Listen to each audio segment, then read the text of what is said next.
Good morning, students. Welcome to Complex Analysis live lectures. In this class, we will discuss Cauchy Integral Formula application. It means what are the consequences of Cauchy Integral Formula, namely Cauchy's Inequality, Liouville's Theorem, Fundamental Theorem of Algebra, and some other. Okay, fine. So before starting, yesterday, uh, YouTube someone asked whether Cauchy Integral Formula is true for multi-connected multiply connected domain. If it is true, then what should be the formula?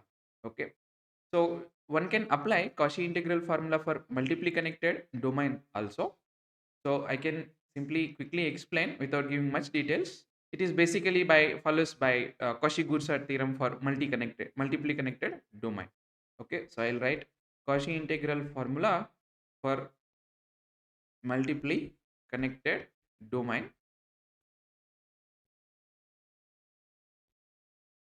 So if you assume that, hmm,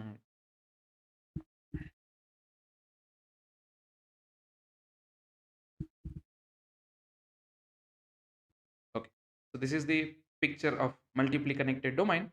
So the statement is that if f is analytic, okay, on this C and inside this in between, okay, everywhere in between here.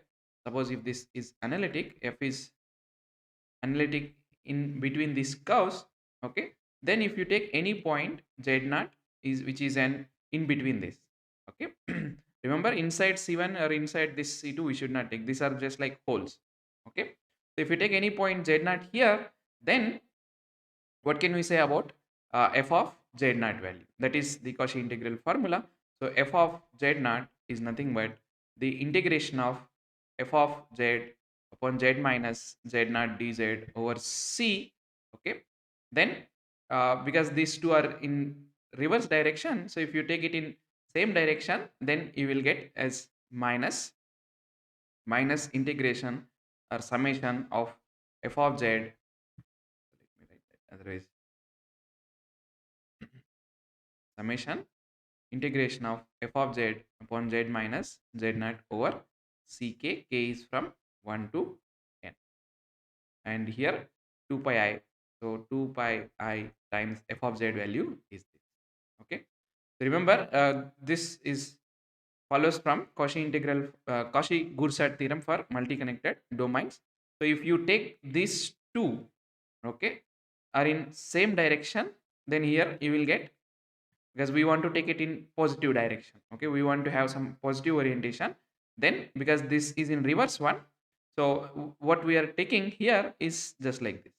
Okay, so if you take, this is anti-clockwise direction, so if you take clockwise direction, so what you will get here is um, minus, here minus symbol you get. Okay, in Cauchy-Goursat theorem you will have plus here, but when you want to have Cauchy integral formula where c and this ci's each one have same orientation, okay, I can write here where c and ck, each ck are positively oriented. Okay, right, now if you want as it is, then here you will get plus, and that how one can find is the simple one. The proof is that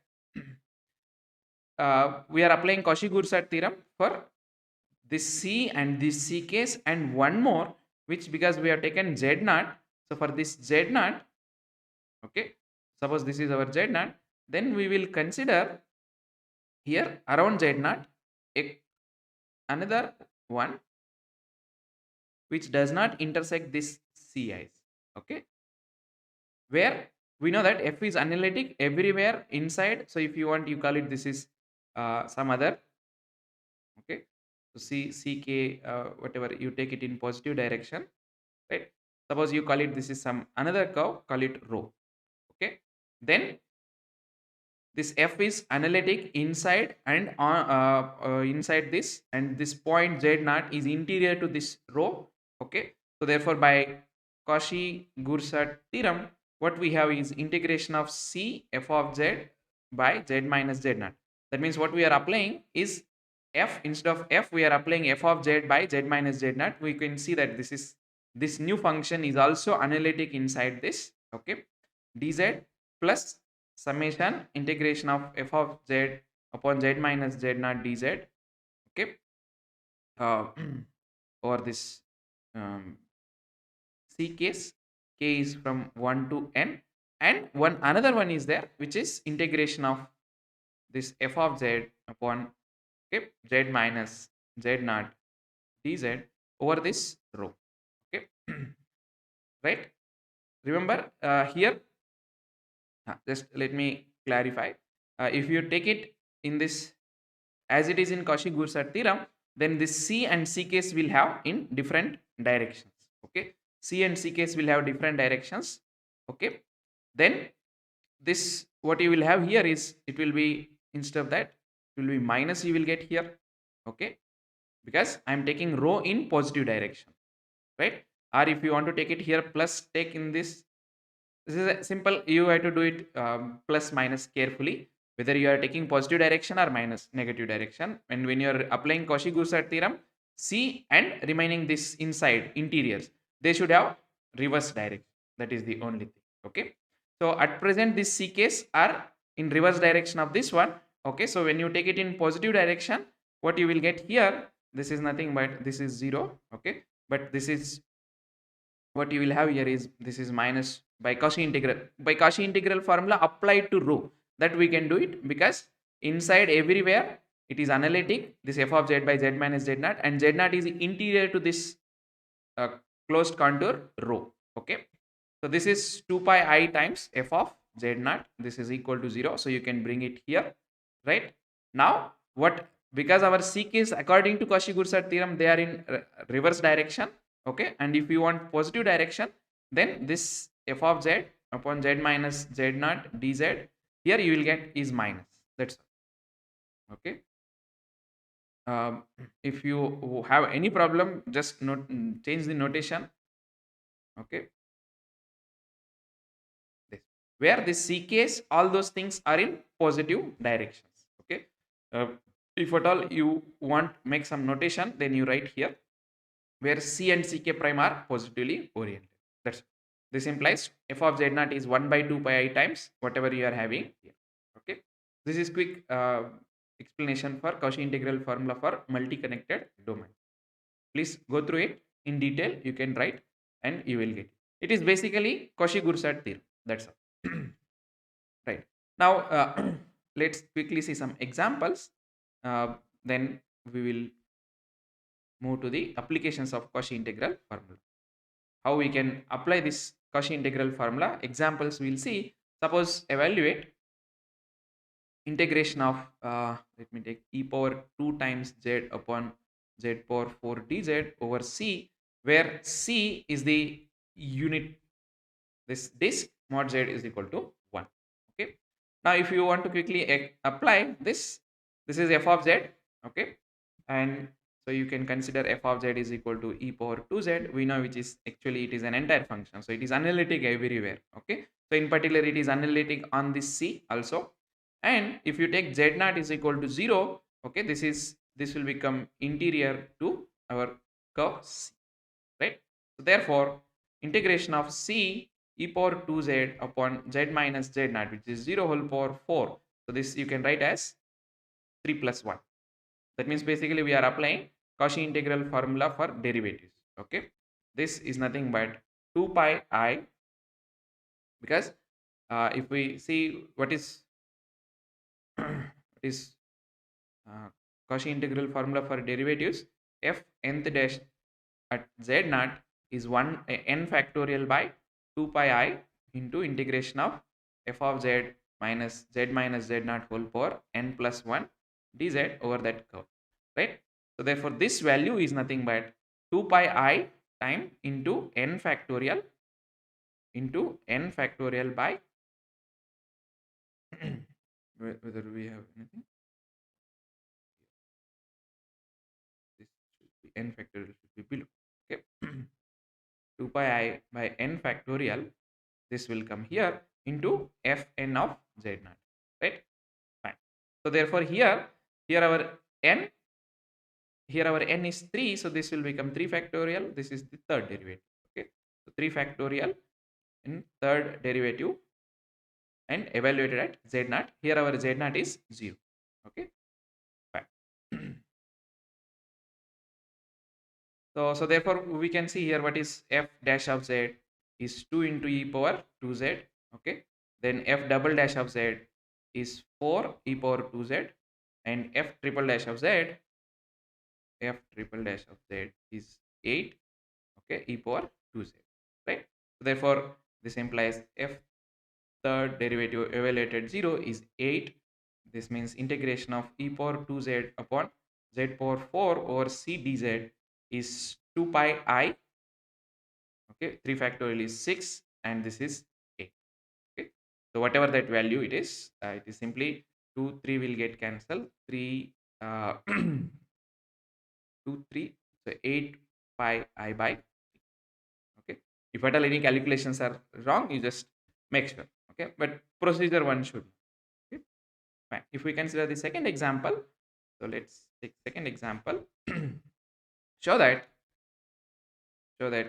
integration of uh, dz upon z minus z naught whole power n plus 1 over c is either value 2 pi I, okay, if n is equal to 0, and 0 if n is greater than or equal to 1, for all where c is a simple closed curve and z naught is any interior point to this given c, right? And again, how we can use this Cauchy integral formula for derivatives? If we use this one, this is nothing but fn, right? Fn the derivative. Okay, so this 2 pi I by solution is that by Cauchy integral formula for applied for derivatives, this integration of c, okay, 1 upon that is dz z minus z naught whole power n plus 1. So remember our f of z here our f of z is 1.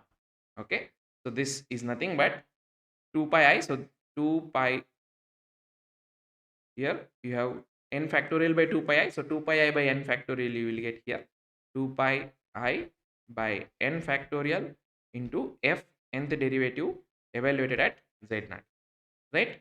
Now you can see that clearly, since f of z is equal to 1, so this implies f nth derivative of z is equal to 0 for all n greater than or equal to 1.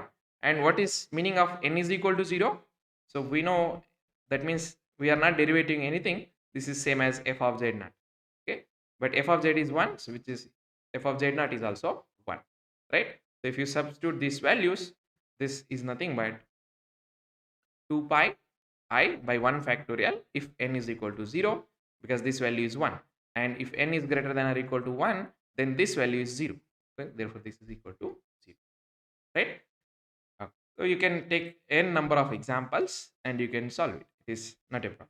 Okay, now we'll see some consequence, or we will see some applications of this Cauchy integral formula, how we can use this Cauchy integral formula. Remember, Cauchy integral formula follows from Cauchy-Goursat theorem. Okay, and many results follows from this Cauchy integral formula. Okay, so that is the reason Cauchy-Goursat theorem is one of the central result of this complex analysis, and I that is the reason one should understand the proof of that Cauchy-Goursat theorem. Okay, so many times you will just remember that formula and you keep doing things that works fine for any exam, but if you want to really enjoy the subject, definitely try to understand the proof of Cauchy-Goursat theorem. Okay, fine. Let's prove theorem 1. Few results we will check here, and they all follows from Cauchy integral formula. What it says is that if f is analytic, at a point say z naught, okay, then this derivative of f, if you take of any order, then it is also analytic at z naught. That means then derivative of f of all orders, okay, are also analytic at Z naught. Okay, so if you want to write quickly, that is, if f is analytic at Z naught, then f nth derivative, okay, is also analytic at Z naught, and this is true for all n. Okay, even you can write 0 also, because f is already analytic at Z, right? uh, Fine. So proof is not a difficult one. What we want to show that if f is analytic at Z naught, then f dash is analytic at Z naught, we want to show. So if you quickly recall what is meant by f is analytic at Z naught, there exists a neighborhood around of Z naught. At every point in that neighborhood, f is differentiable. Okay, so f is differentiable everywhere in some neighborhood of Z naught. Okay, so since f is analytic at Z naught, that means there exists a neighborhood. You can call it epsilon neighborhood or delta neighborhood, whatever. So there exists epsilon neighborhood of Z naught, okay, in which f is differentiable everywhere. Okay, that means what we have, if you draw, you have a Z naught. This is Z naught. So you have a neighborhood. That neighborhood is not so good.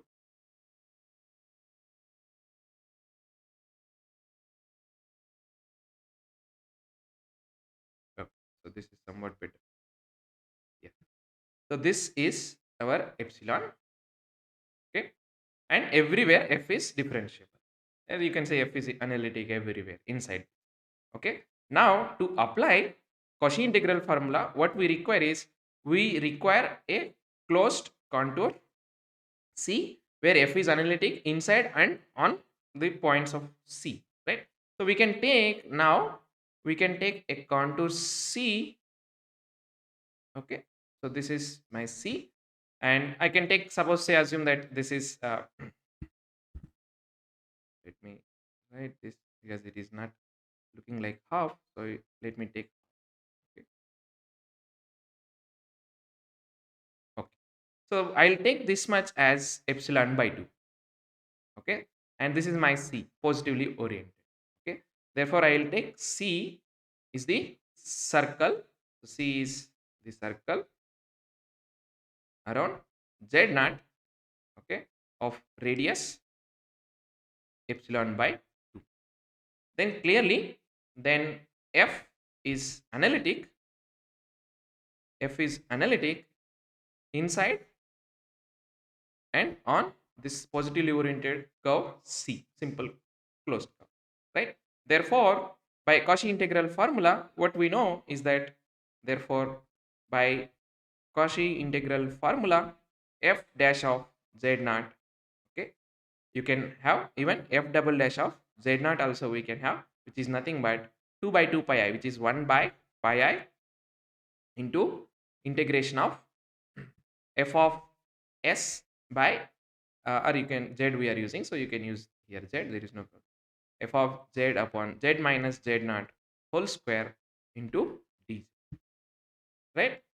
That means this f double dash of z naught has a value, right, everywhere, for all z in this and inside this. Okay, where z naught, remember, z naught is any point inside this. Okay, now that means if you take, this implies f double dash of z naught exists, okay, exists for all z in the neighborhood, in the neighborhood mod z minus z naught, mod z minus z naught is less than epsilon by 2. Okay, that shows that this f double dash of z naught exists. That means everywhere here, this implies f dash of z naught is analytic, that means, or it is differentiable differentiable everywhere. F dash of z naught is differentiable everywhere in this neighborhood. That is same as saying that f dash of z naught is analytic at z naught. Okay, right? Similarly, you can apply f triple dash of z naught and so on. So similarly, f double dash of z naught is analytic at z naught. Why? Because we can start with, just like how we have started with f is analytic at z naught, now we can start with f dash of z naught is analytic at z naught. So there exists a neighborhood around z naught where f dash is differentiable everywhere. So you can have a, by Cauchy integral formula, f triple dash of z naught, you have a formula, right? Then that means it exists everywhere in that neighborhood. You can take a smaller one and right. In general, f nth derivative at z naught, this function if you take sorry, what you have to write here is, don't write z there. Okay, it doesn't make, what you have to write here is f dash of z is analytic at z naught. Similarly, right? Or you can simply write f double dash is analytic at z. So this is analytic at z naught. Okay, that shows that this, if f is analytic, all its derivatives are also analytic at the given point. This is one result. Let's see another result.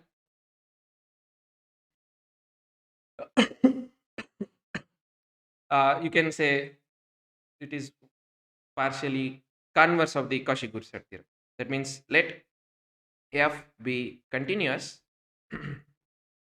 continuous on a domain D, Okay, now if at all integration of f of z dz over C is equal to 0 for all closed contour C, of course lying inside D, then we can say that f is analytic throughout this D. Remember what is Cauchy-Goursat theorem? Cauchy-Goursat theorem, if your D is simple connected domain, or then if f is analytic, then integration of C f of z dz is equal to 0 for all closed contours. Okay, so if you want, you can write here. So if D is simply connected domain, right? No, okay. Connected domain, then it is converse of Cauchy-Goursat theorem. So I'll simply write CGT, Cauchy-Goursat theorem. Okay. Let's prove the above result. It is actually it is very simple, because when we discussed about antiderivatives and their properties, if integration of for a continuous function, if integration of C f of z dz is equal to 0, so it is given that integration of f of z dz over C is equal to 0 for all C which are closed contours, of course lying inside D, okay, that the given domain. This implies this f of z has antiderivative. You can call it capital F of z. Okay, that is f dash of z is nothing but f of z. Okay, remember here f dash of z is f of z and f is this continuous. That means differentiation of f dash exists. That means and f of capital F of z is analytic. Okay, this has an antiderivative, means this f of z, capital F of z, should be analytic in D, right? Now applying this previous result, okay, this result for this capital F of z, this implies what we will get is f dash of z, okay, is also analytic this on throughout D, since by previous result. Okay. Now, but what is this value, right? As also analytic on D, and f double dash of z. What is the value of this? Is nothing but f dash of z, right? For all z belongs to D. What is meaning of saying this? F double dash of z is equal to f dash of z for all z belongs to D. Therefore, f dash of z exists. That means this f dash of z exists for every point in D, that means f dash of z is exist, which is equal to this. That shows that our f dash of z, f of z is analytic, okay, on D. Fine. This is one another consequence of Cauchy integral formula. Let's see another result, which you can call it as Cauchy's inequality. Okay, Cauchy inequality. Like ML inequality, we have seen that is very useful, and we have now this Cauchy inequality is the modulus for nth derivative of given analytic function. So what it says is that if f is analytic, okay, inside and on a uh, positively oriented closed contour C, okay, uh, where our not any closed contour C, where our C is mod z minus z naught is equal to say R. That means it is a circle around z naught, okay, of radius R. This is our contour, not any arbitrary contour. Our contour is nothing but this is a circle around z naught of given radius R. Okay. Now if mod f of z, okay, mod f of z, so you can write this as CR just to see that this is depending on R. If you change R, you have. So if mod f of z has maximum value MR on this circle CR, then modulus of f nth derivative evaluated at z naught, okay, this evaluated at z naught is less than or equal to n factorial into mr upon r power n, and this is true for all n greater than or equal to 1. So what is Cauchy's inequality?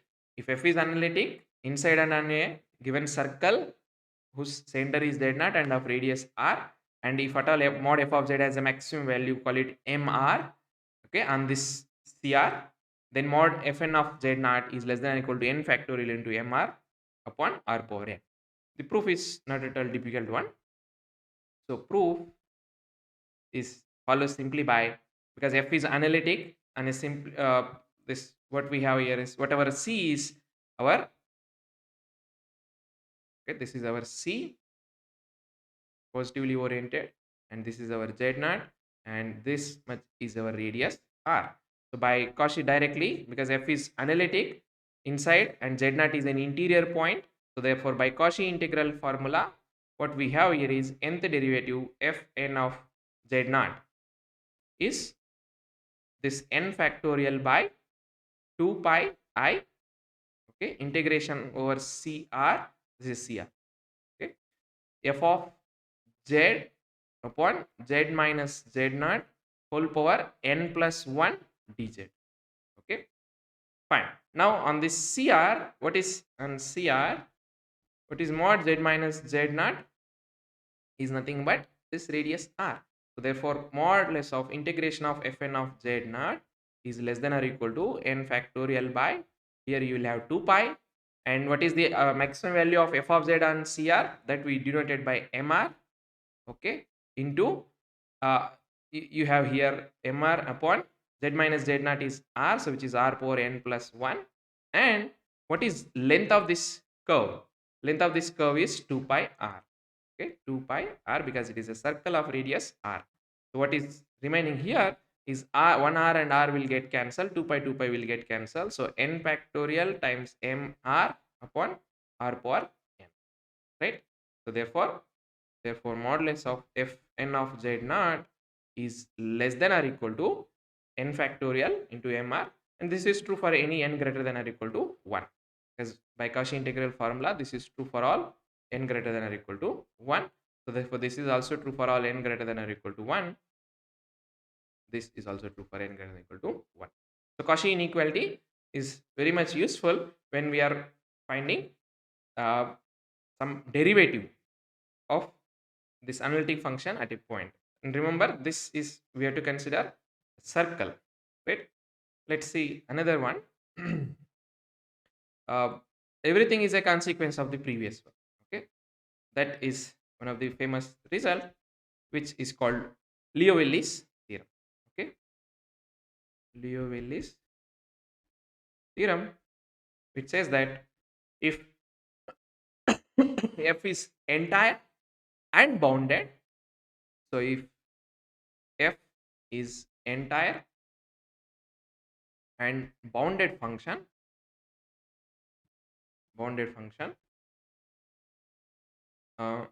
and the complex plane and C, okay, or in C, then f is constant throughout the plane. So in other words, that is same as if f is, if memory function entire one as well as bounded, then it has to be a constant function. Okay, so if we have a function which is not constant, okay, then one of them should fail. Either it is not an entire function or it is not a bounded function. Okay, so for example, if you know something which is an entire function which is not a constant function, then you can say that it is unbounded, right? So proof, again, it is not a difficult one. We want to show that it is constant. So the idea is, when basically initially when we discuss some basic results, if we want to show that f is a constant function, it is enough if we show that f dash of z is equal to 0 for all z belongs to that domain. Okay, here our domain is C, right? That means we want to show that f dash of z is equal to 0 for all z belongs to C.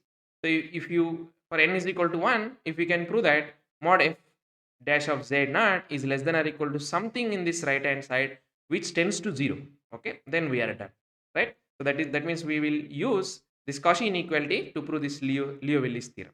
Okay, how we'll do that? Since f is entire, that means it is analytic everywhere on this entire complex function. Okay, since f is entire, okay, so Cauchy's inequality is true for all any radius, whatever radius you take, and for all z belongs to C. So you take any point and you take any radius, okay, then f is entire analytic inside and on those points because of entire one everywhere, right? So therefore what you will h of z naught, if you take z naught is any point, then it is less than or equal to, our n is 1 here, so this simply you will get mr by r, where r is given any radius, right? Now r is given any radius. Now also it is given that f of z is bounded explain C. That means implies there exists greater than 0 such that mod f of z is less than or equal to m for every z belongs to C. Now remember, this mr is maximum value of f on this CR. Okay, right? So this mr is the maximum value of the function on that circle with radius r, but f of z is less than or equal to m for every point in that, right? This implies this mr, this should be less than or equal to m, right? Because if mr is greater than m, then f of z cannot be bounded. That means m cannot be maximum value. Is this clear? Since f of z is less than or equal to mr on circle CR. Okay. So the maximum value of f of z on this circle is mr, but the maximum value of f of z and everywhere is m. So therefore, obviously m has to be bigger than mr, right? Therefore, mod f dash of z naught is less than or equal to mr upon r. In particular, this is less than m upon r, right? So what we have here is right a constant fixed m and radius r. Now this tends to 0 as r, by taking r sufficiently large, by taking sufficiently bigger circle, we what we will get is that this tends to 0. So therefore f dash of is equal to 0, and this is true for every z naught in C, because C is an arbitrary, z naught is an arbitrary value we have taken, right? This implies f of z is constant of C throughout the complex plane. Okay. This is Liouville's theorem. Now we'll prove one of the interesting result, and this is also a consequence of Cauchy integral formula, or it follows whatever above we have discussed, which is called fundamental theorem of algebra. Okay. Fundamental of what this theorem says, we already know that any polynomial, is equal to a naught plus z plus z power n. Okay. Here we can see that an is not equal to 0, then because it is of, we are calling it as degree n. That is a polynomial of degree n has at least one root in C. Okay, that is the same as saying that there exists a z naught in C such that p of z naught is equal to 0. This is basic version. From this, you can say that any polynomial can be factored into linear factors and so on. Okay, fine. Now, proof is not a difficult one, which of course uses again, we use this Liouville's theorem. Okay, we will use the Liouville's theorem to show that, to prove fundamental theorem of algebra. Okay, what is Liouville's theorem? That if f is entire and bounded, then it has to be a constant function. Okay, how we'll approach here, we'll see. So we want to show that this p of z has at least one root. Okay, where an is non-zero. So here given, so we have given polynomial p of z is equal to a1 plus so on an or n, where an is not equal to 0. Right? Now one can observe that we want to show that p of z, we want to show that p of z has at least one root. Okay. Now we can, without loss of generality, we can assume that this an is 1. Why? Can somebody tell? So with WLOG means that without loss of generality, we can assume that a is 1. I'll write here is the reason. Because if we want to show that this polynomial has a root, okay, is same as saying that the main reason is p of z has a root if and only if, huh? Because an is non-zero, so I can multiply by 1, this 1 upon an into this p of z. Okay, and this, what is this polynomial? Hmm? A naught by an, that I will call it as b naught. I call it b1 and so on. This you will get here zn, okay, has a root. Okay, so p of z has a root if and only if this another polynomial has a root where each bi is this an by ai by an, ai by an. Just to make sure that this leading coefficient, we will make it 1 for our simple calculations. Calculations will become simpler, right? And using this fact, so if you take an is equal to 1 or an non-zero, there is no problem, right? So this will have a root if and only if this will have a root. So prove that this will have a root, then this will have a root, right? So without losing any information, we can assume that our an is 1. So therefore our pz, you can write this an plus a1z plus and so on. Our an is 1 here now. So of course you can do it without assuming this, you same result will follow. only thing is in the calculations an will appear, that's all. There is not much different. Okay, this we will have. Now we will prove this by, we want to show that there exists at least one root, that means p of z naught is equal to 0 for some z naught. So we'll prove by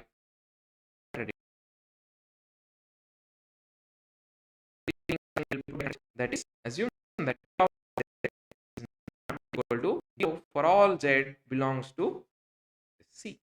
Okay, because it is non-zero, then this f of z, if we define new function as f of z as 1 upon p of z, okay, because p of z is non-zero, okay, and 1 by p of z, because p of z is a polynomial, so it is, we know it is analytic, in fact it is entire. So this f of z, which is 1 by p of z, is also analytic.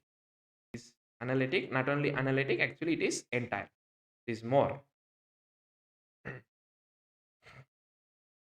Just take some time to change. So is entire. Remember, polynomials are, okay, here p of z is entire.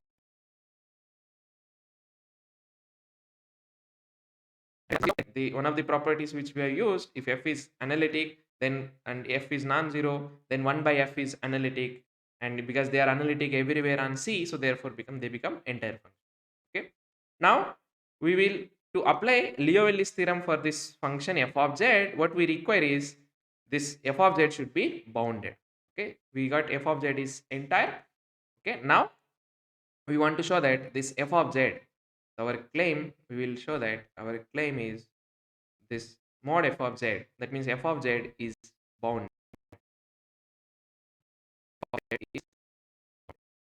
We will find modulus of mod f of z,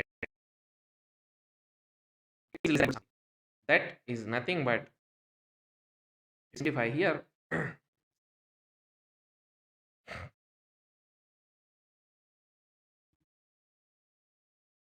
this is nothing but 1 by modulus of p of z.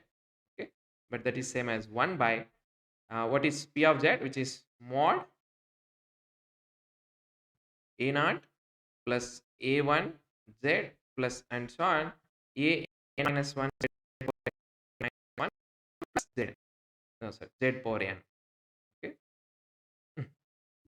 this z power n. Okay, now by what we know is by triangle inequality, by triangle inequality, what we know is that modulus of a naught plus a1z plus and so on a n minus 1 z power n minus 1 plus z power n, this we will consider as one term. Another one is, so it is just like mod z1 plus z2 is bigger than or equal to modulus of mod z1 minus mod z2. Okay,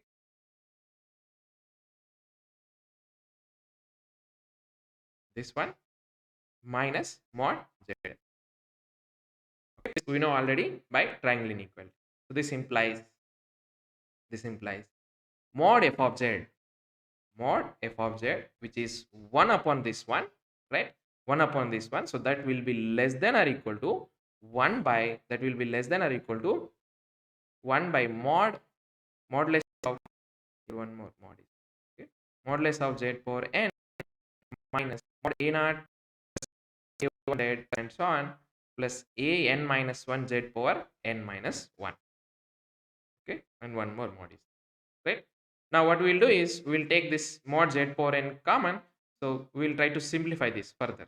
Okay, so this is mod z power n, if we take out common, then what we have here is 1 minus inside e naught by, say this z power n.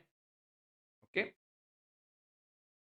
a naught by mod z power n, or you take, we have taken z power n common, then outside modulus, so this is a1 by z power n plus uh, here a n minus 1 by z power n we have divided, but that means you will get here z.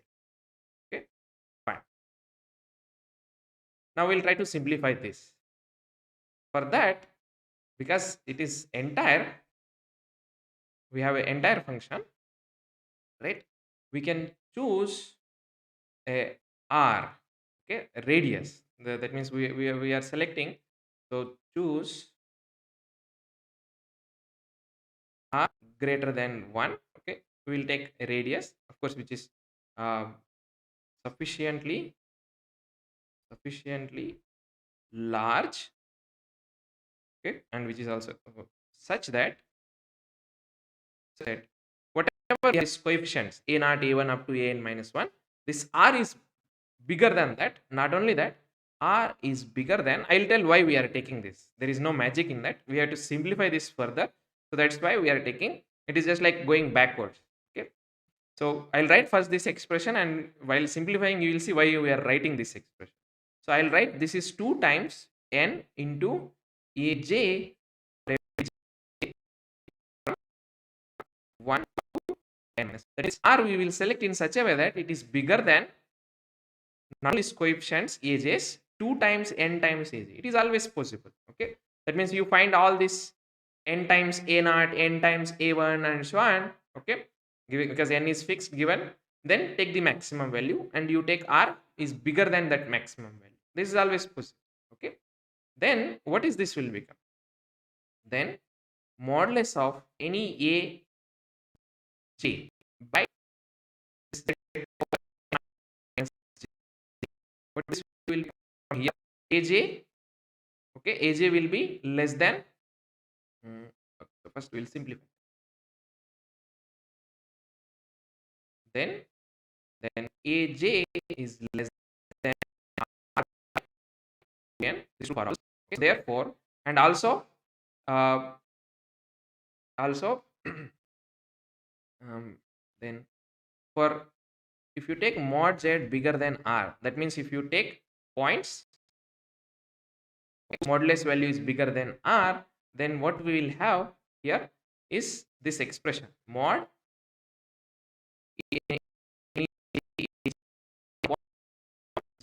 n minus j is because aj is less than r by 2n, okay, and z is greater than r. This implies here 1 by z, 1 by mod z is less than 1 by r. Okay, so therefore this will be less than 1 by r power n minus g. Okay, right. Therefore this is same as 1 by 2n into r power n minus j minus 1. Okay, n minus j minus 1, this r will come here, right? And values modulus of a naught by z power n, a naught by z power n plus a1 by z power n.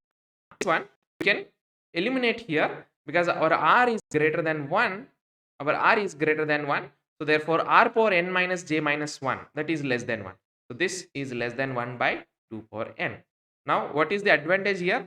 We can see that the left hand side aj's are involved, but right hand side they are eliminated. Okay, the reason is since r is greater than 1. Okay, so therefore z power n minus 1 plus and so on a n minus 1 by z is less than, each one is less than this one. Okay, 1 by 1 by 2n plus and so on 1 by 2n n times, right? So this is same as 1 by 2. That means it is less than 1 by 2. Whatever we are having, this expression is less than 1 by 2. So therefore mod f of z is less than or equal to what we have here. Okay, if you want to write here, this is less than. So therefore mod f of z is less than or equal to 1 by, remember here z is greater than r. So therefore mod z power n is less than r power n. This is less than r power n into, and whatever this coefficient we have here is 1 minus this. So therefore is less than or equal to 1 minus half. Okay, so that is the reason why we are taking here 2. You can take 3 also. If you take 3 here, then and n why we are taking, n we are taking here so that this n times we are having, so n will get vanished. That's all. Okay, so if you want, you can take here 3 times n, 4 times n, anything. If you take 4 times n, 3 times n, then what you will have here is 1 minus 1 by some 4. Okay, some fixed value, just to make sure that we will take something here not equal to 1. That's all. Okay, so this is nothing but 2 by r power n. So it is half, it will go up, so 2 by r power n. Right, remember, whatever right hand side we have, it is a r is given fixed integer r, of course, which is sufficiently large, we have taken in such a way that like this happens. Okay, right, such that this is less than or equal to 2 by r power n.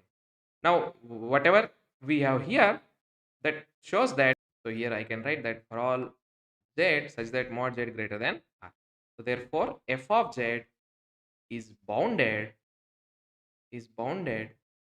uh, in or bounded um,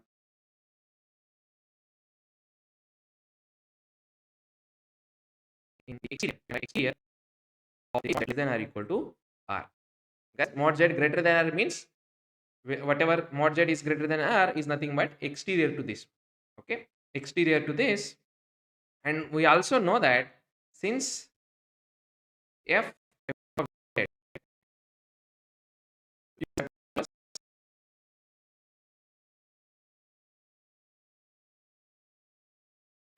in this, okay, that means f of z is bounded. One of the basic result which we proved in our, the beginning of the lecture. Okay, f of z is bounded in this mod z less than or equal to r also. So here it is bounded here as well as it is bounded here. So therefore f of z is bounded in like C. Right? That means this f of z by Liouville's theorem, f is entire and f is bounded. That means f of z is constant. Okay. Say f is equal to constant some k. Okay, where k is any complex number. Okay, if you want to write z naught something like that, right? This implies our f of z, which is nothing but 1 by p of z, which is equal to k. Right? This implies p of z is equal to 1 by k. Remember, our f of z is not this is obviously not equal to 0. Okay, fine. So this implies you can have p of z is equal to 1 by k is again constant we are getting, right? But which is a contradiction. Non-constant polynomial, right? Which is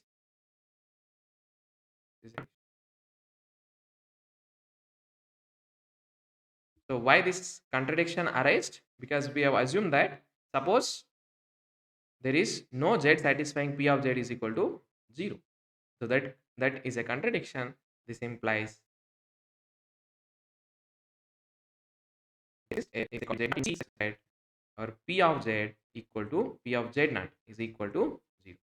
Okay, that means every non-constant polynomial has a root in C. Okay, simply you can have a corollary. Simple corollary is that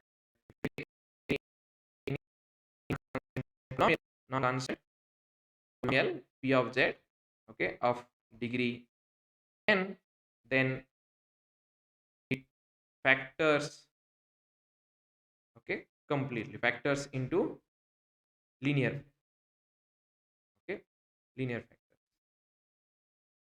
That is, for example, you can write as z minus z naught, z minus z1, and so on, z minus zn minus 1 if it is of degree n. Okay, how it is true? The proof is very simple. It follows from previous one that it has a, say, p of z of degree n, it is 1 0, that you can call it as, say, z naught, right? Then you can write this as by fundamental theorem